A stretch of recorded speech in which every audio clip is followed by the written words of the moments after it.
In meiner Anleitung zeige ich dir heute, wie ich aus einem A4-Blatt, was ich selbst bestempelt habe, 3 unterschiedlich schwere Karten angefertigt habe. Also bleib dran und sei gespannt.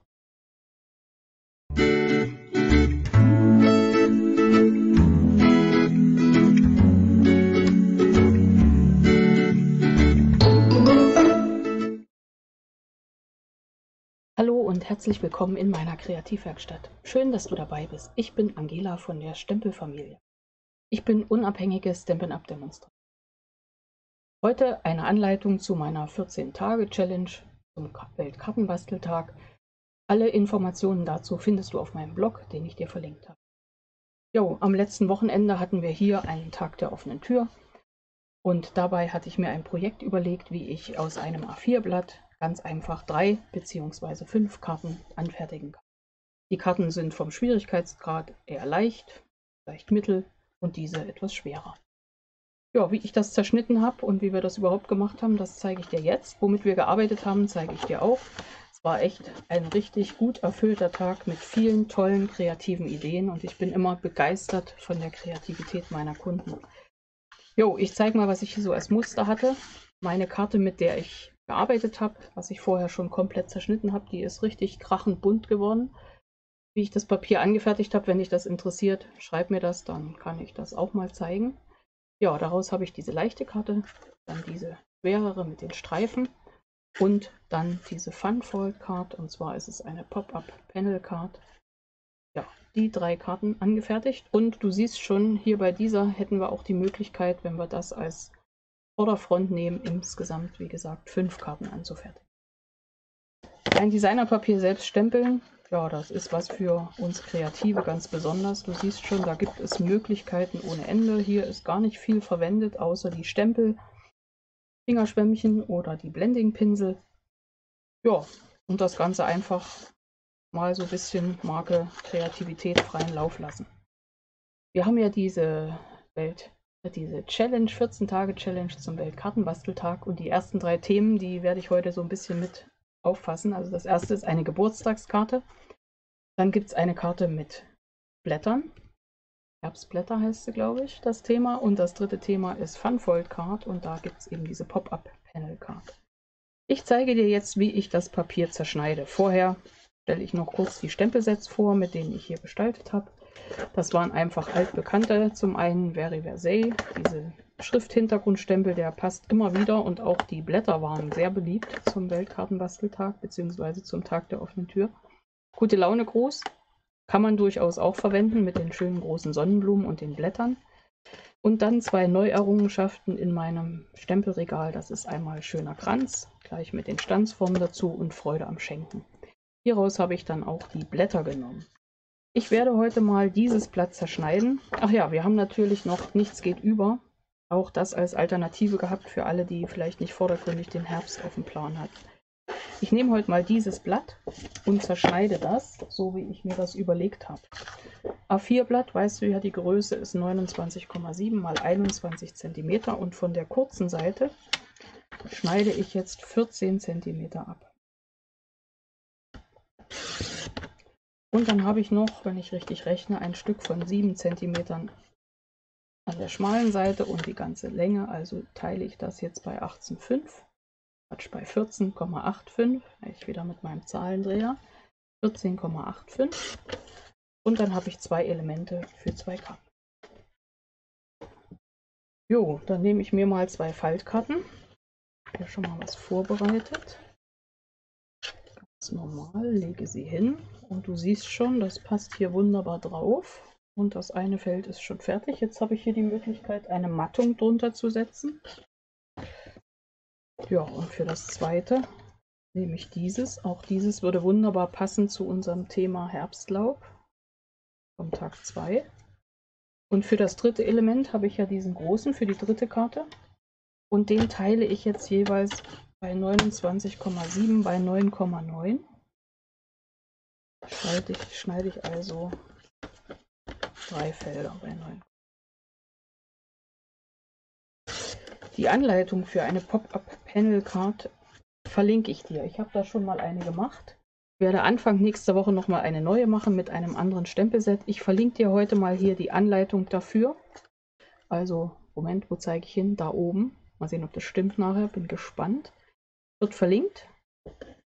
Ist das Thema zur Funfold Card. Ja, dann hätten wir ja eine Karte für das Thema Blätter, Herbstblätter und eine zum Geburtstag. Und da schaue ich jetzt einfach mal, wie ich mich hier fertig bearbeite. Ich würde sagen, ich mache das zum Geburtstag so. Ich stempel vorne drauf aus dem Stempelset Gute Laune Gruß den kleinen Guten Laune Gruß und innen rein diesen schönen Geburtstagsspruch. Zum Geburtstag 12 Monate Glück, 52 Wochen Freude und 365 wunderbare Tage. Wo ist er? Mensch, der ist so gut geputzt. Beinahe nicht gefunden. So. Und das stempel ich innen rein. Und ich arbeite wirklich mal der Einfachheit halber mit Memento. Schau mal, dass ich das zuerst gerade reinsetze. Dann brauche ich auch nicht mehr viel Text. Wunderbar. Das Ganze geputzt hinten in meiner Kiste. Und vorne den Gute Laune Gruß drauf. Ich noch einen anderen Block, und zwar diesen länglichen. Kleiner Gute Laune Gruß. Den setze ich hier unten hin. Da sitzt er. Und dieses Element einfach drauf. Und um dem Ganzen noch ein bisschen Pep zu geben, kriegt das heute auch mal Abstandsklebepunkte, wenn ich sie denn finde. Hier sind welche. Wirkt das nochmal etwas farbener. Ich glaube, ich habe die anderen noch gar nicht eingesortiert. Das ist immer so, wenn man einen Workshop hat oder Tag der offenen Tür, dann trage ich hier so meine halbe Kreativwerkstatt durch die Hütte. Nämlich von oben nach unten und am Ende wieder hoch. Aber irgendwas dann immer auf der Strecke. Muss ich noch suchen. So, setze ich hier drauf, aber vorher mache ich da hier noch so ein Leinenfädchen drumherum, weil ich finde, das passt super zum Herbst. Wickel ich hier einfach dreimal drum und Noten mit Schleife.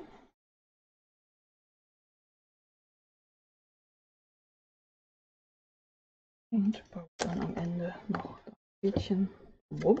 Hier habe ich eine Mattung drunter gelegt, die ist dann in der Breite 7,5. Auf die verzichte ich jetzt mal, weil ich finde, das sieht auch so recht edel aus und dadurch, dass ich das auf Abstand gesetzt habe, auch einen guten Effekt. So, jetzt haben wir hier unser Bändchen und da kommt die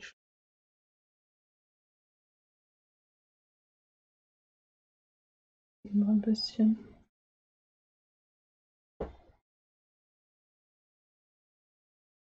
Jo, eine Karte ist fertig.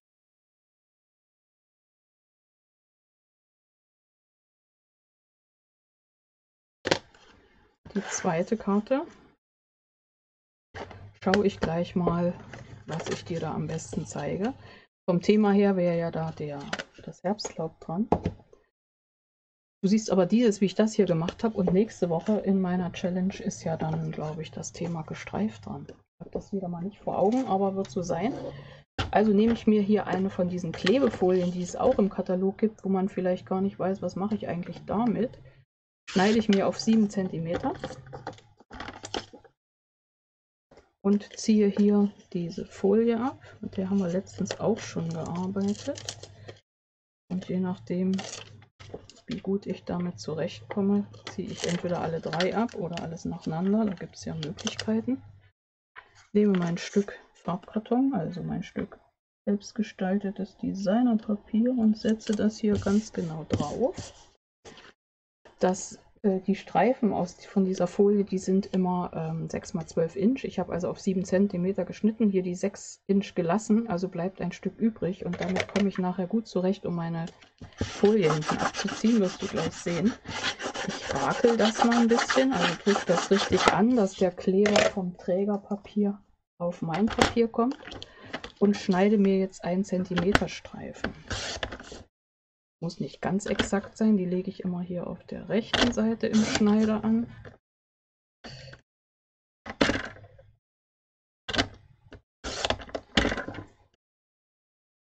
Und lege die hier auch so reihenfolgenmäßig genau nebeneinander. Kannst du natürlich auch durcheinander machen, da wieder Möglichkeiten ohne Ende. Sehe ich schon so gerade wie möglich. Wird nicht so ganz gerade. Ich will immer so viel wie möglich auf meinem Arbeitstisch zeigen und da wird es schnell unübersichtlich, stelle ich. Und der letzte Streifen.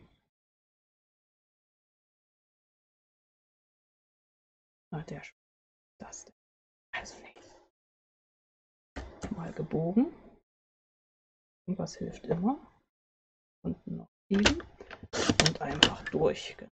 So, haben wir. Und jetzt mache ich Folgendes. Ich drehe mir die mal rum, ziehe jetzt Schutzfolien der Reihe nach ab und schaue, dass ich die auf mein Blatt von oben nach unten mit Lücke draufsetze. Der Blick ist gut. Ja, das passt. Siehst du, jetzt habe ich hier dieses Stück überstehen und da kann ich wunderbar einfach die Schutzfolie abziehen. So, das war der Moment, der nicht passieren darf. Ich habe es gedreht. Nee, war es auch nicht. Ich habe, glaube ich, noch einen Streifen dazwischen vergessen, oder? Ja, aber jetzt. Gut, ich legen wir mal dahin. Das ist das mit der Reihenfolge. Habe ich beim Tag der offenen Tür natürlich bei jedem exakt drauf geachtet. Haltet die Reihenfolge schön ein und dann schaffe ich es jetzt selber nicht. Aber nee, Freunde. Ich glaube, ihr seht das immer, oder seht ihr es nicht? Ja. Nächstes ist tatsächlich dieses. Wunderbar. Passt.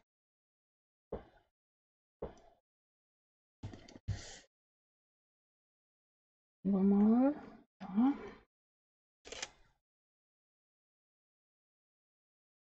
Das auch. Und noch eins.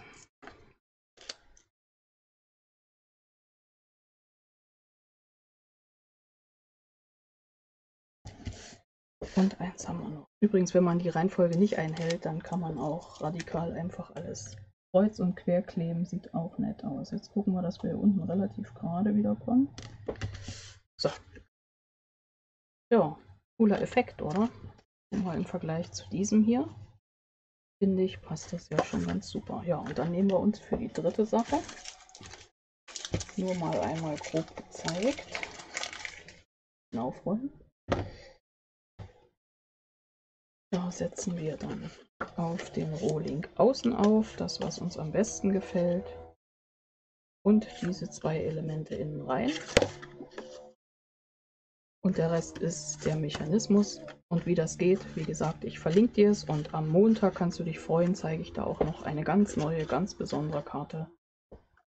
Genau mit dieser Kartenfalltechnik. Ja, das war mein erstes Video zur 14-Tage-Challenge Weltkartenbasteltag, die du auf meinem Blog findest. Ich hoffe, dir hat meine Idee gefallen. Einfach mal Papier zerschneiden und wie gesagt, vielleicht fängst du gleich mal an und gestaltest dir dein Designerpapier. Die kann man sicher auch gut bei den Themen der Challenge dieser Woche weiterverwenden. Ich hoffe, dir hat mein Projekt gefallen. Dann gib mir gern einen Daumen hoch und abonniere natürlich auch gern meinen Kanal, wenn du das noch nicht getan hast. Hier geht es weiter mit noch mehr Anleitungen und Tipps, also bleib dran und sei gespannt. Bis gleich in meinem nächsten Video. Ich freue mich auf dich. Deine Angela von der Stempelfamilie.